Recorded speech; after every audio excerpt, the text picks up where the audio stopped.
पंजाब तक आज आहे 1 जुलै 2025 आणि सर्वप्रथम विदर्भ आणि मराठवाड्यातल्या शेतकऱ्याला एक आनंदाची बातमी की आज दुपारनंतर म्हणजे दुपारी 2च्या नंतर आपल्या मराठवाड्यामध्ये आणि विदर्भामध्ये रिमझिम पाऊस सुरू होणार आहे। काही ठिकाणी जास्त होणार आहे म्हणून हा अंदाज लक्षात घ्यायचा।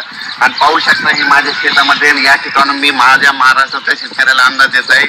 आज दुपारनंतर पूर्व विदर्भ पश्चिम म्हणजे 6-11 जिल्हे आणि त्याच्यानंतर मराठवाड्यामध्ये देखील समजा परभणी जिल्हा, लातूर जिल्हा, नांदेड जिल्हा, बीड जिल्हा, धाराशिव, नगर जिल्हा ह्या भागामध्ये रात्रीपर्यंत सगळीकडे पाऊस पसरला जाणार आहे म्हणून हा अंदाज लक्षात घ्यायचा।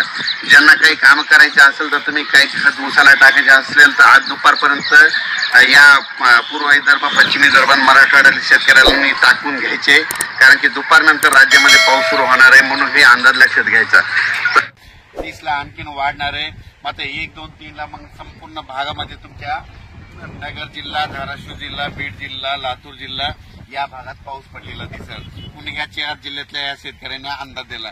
त्याच्यानंतर आपण आता पूर्व विदर्भाकडे पूर्व विदर्भातल्या शेतकऱ्याला सांगू इच्छितो की पूर्व विदर्भामध्ये नागपूर, वर्धा, भंडारा, गोंदिया, चंद्रपूर, यवतमाळ, अकोला, वाशिम, हिंगोली, बुलढाणा, जळगाव पाऊस पडणार आहे। पण 1 तारखेपासून 1 जून 2, 3 जुलैला मात्र तुमच्या इकडे मुसळधार पाऊस पडणार आहे। विदर्भ, पूर्व विदर्भ 6 जिल्हे, पश्चिम विदर्भ 5, 11 जिल्ह्यामध्ये मुसळधार पाऊस पडणार आहे। कुठं अतिवृष्टी होणार आहे, कुठं भाग बदलत पाऊस पडणार आहे, कुठं रिमझिम पडणार आहे।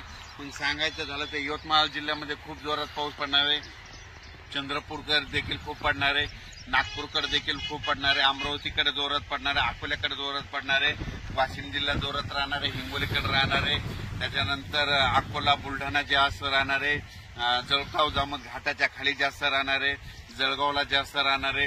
तिकडे पाऊस पडत असल्यामुळे त्याच्यामुळे जालन्याला देखील पाऊस पडणार आहे, संभाजीनगरला देखील पडणार